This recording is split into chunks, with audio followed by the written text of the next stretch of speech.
Amis du jour, chalutations. Pour les petits nouveaux, moi c'est Sekhmet, et je vous souhaite la bienvenue dans mon podcast littéraire.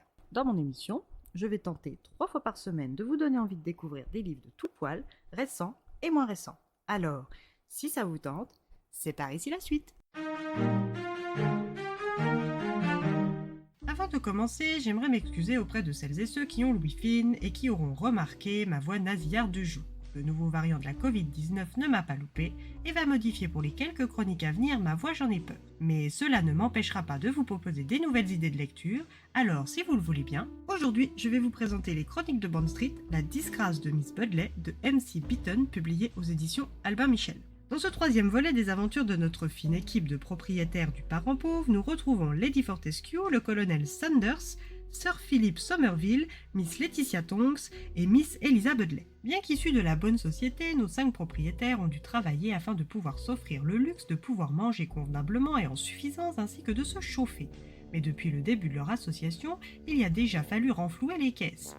Tous sont mis à contribution pour voler chez leurs riches parents des objets ou des bijoux susceptibles d'être revendus. Jusqu'à présent, Miss Tonks et Sir Philip ont donné de leur personne, mais le cuisinier français de l'hôtel est un véritable panier percé.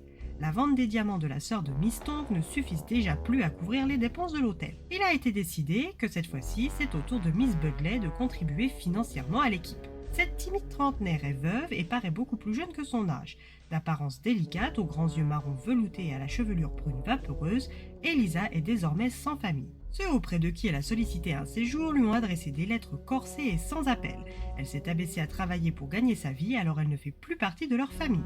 Pour la haute société anglaise de l'époque, devenir commerçant ou vendre ses charmes était aussi mal considéré et nuisait grandement à la réputation de toute une famille, ce qui justifiait l'abandon simple et net du membre concerné. Eliza est presque soulagée de ne plus avoir de famille à aller voler, car cela signifie que sa mission sera transmise à un autre membre de l'hôtel. C'était bien sûr sans compter sur le rusé sans scrupule Sir Philip. Ce vieux roublard malodorant a trouvé un parent riche et sénile à la petite timide. Lors d'une de ses nombreuses excursions dans les salons pour hommes, il a entendu parler du marquis de Peterhouse. Son neveu, George Pym, expliquait à son compagnon de beuverie du jour que des gens se faisaient passer pour de la famille, séjournaient aux frais du château depuis des mois sans que son oncle n'accepte d'admettre la possibilité d'avoir été dupé.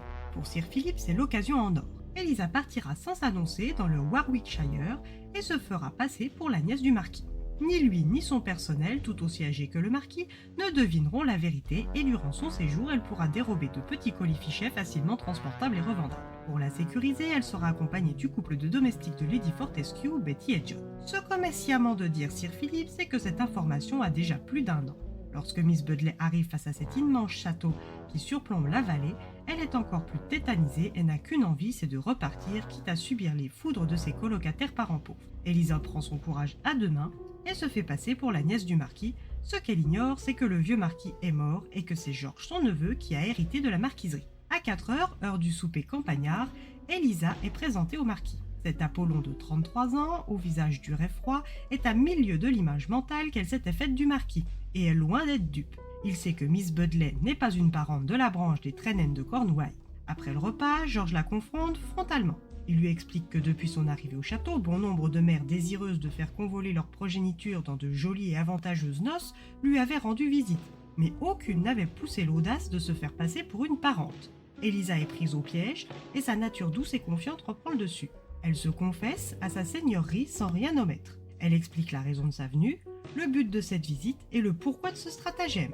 Elle implore sa pitié et sa discrétion, car pendant qu'elle se livrait, elle cherchait aussi ses compagnons d'infortune.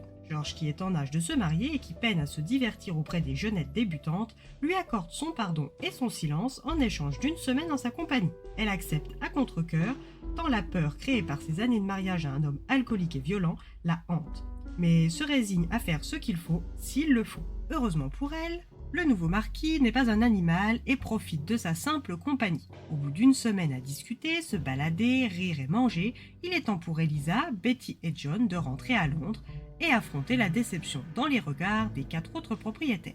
Mais George a été diverti et ému par cette pauvre créature vulnérable et malmenée par ses vieux grippe-sous et lui laisse une enveloppe lestée d'un chèque de 5000 livres. Miss Budley rentre avec les honneurs, mais le cœur brisé. Cette semaine lui aura fait cruellement comprendre qu'un homme comme sa seigneurie est bien au-dessus de sa nouvelle condition de femme active et que malgré ses nombreux atouts tant physiques que cérébraux, elle ne peut plus prétendre à un homme tel que lui. Après des mois à sombrer dans la mélancolie, le destin décide de mettre de nouveau Elisa et Georges sur la même route.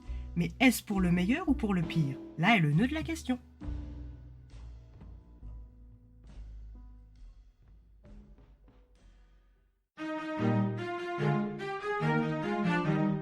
Une nouvelle aventure de nos parents pauvres, toujours aussi agréable et récréatif à lire. Une courte lecture qui fait du bien. Et bien voilà, j'en ai fini pour aujourd'hui. J'espère que cet épisode vous aura plu et vous aura donné des nouvelles idées de lecture. Si vous souhaitez découvrir d'autres petits bonbons littéraires tout droit sortis de ma bibliothèque, je vous retrouve le mardi 26 mars prochain pour un nouvel épisode. Et si d'ici là, je vous manque de trop, n'hésitez pas à me rejoindre sur mon compte Instagram, @leslectures de Sekhmet. Sur ce, chalut les amis et à la prochaine.